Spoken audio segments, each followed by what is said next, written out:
আচ্ছা, আমাদের চারপাশে এমন কিছু মানুষ থাকে না যার জীবনে কোনো বড় স্বপ্ন ছিল, কোনো শখ ছিল, কিন্তু পরিবারের দায়িত্ব গাড়ে আসার পর তারা নিজেদের সব স্বপ্ন এক নিমিষে ভুলে গেছে।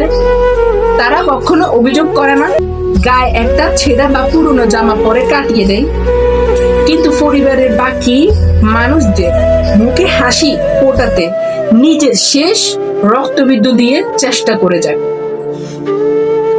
অথচ আশ্চর্যের বিষয় কি জানেন? দিন শেষে এই মানুষগুলোকে আমরা সবচেয়ে বেশি অবহেলা করি, এদের কদর আমরা সবচেয়ে শেষে করি।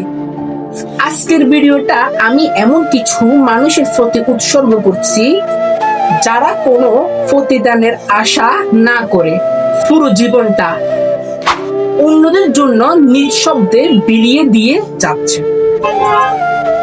আমরা বড় হয়ে ভাবি আমি এটাই সব করছি, আমার চেয়ে বুদ্ধিমান আর কেউ নেই।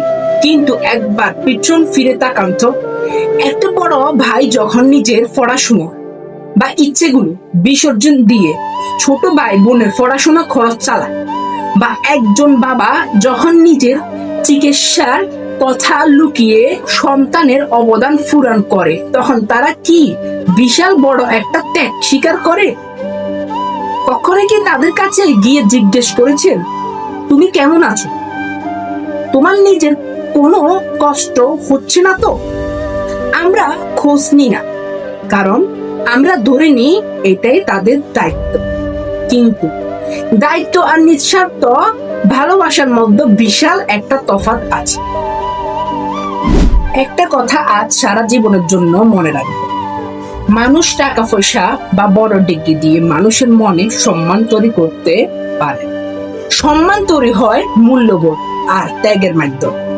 আপনি আপনার আত্মীয় স্বজন বা প্রিয় মানুষদের কাছে তখন দাম পাবেন না যখন আপনি শুধু নিজের সফলতা দেখাবেন।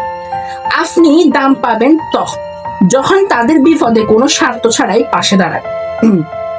আজকে যারা আমাদের জীবনে আলো ছড়িয়ে দিচ্ছেন, সেটা বাবা মা হোক, বড় ভাই হোক, কিংবা কোনো প্রিয় মানুষ হোক, তাদের বেঁচে থাকতে থাকতে সম্মান দিন।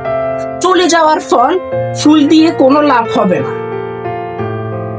আজকের পর থেকে ঘরের সেই নীরব মানুষটাকে অন্তত একটা ধন্যবাদ জানান।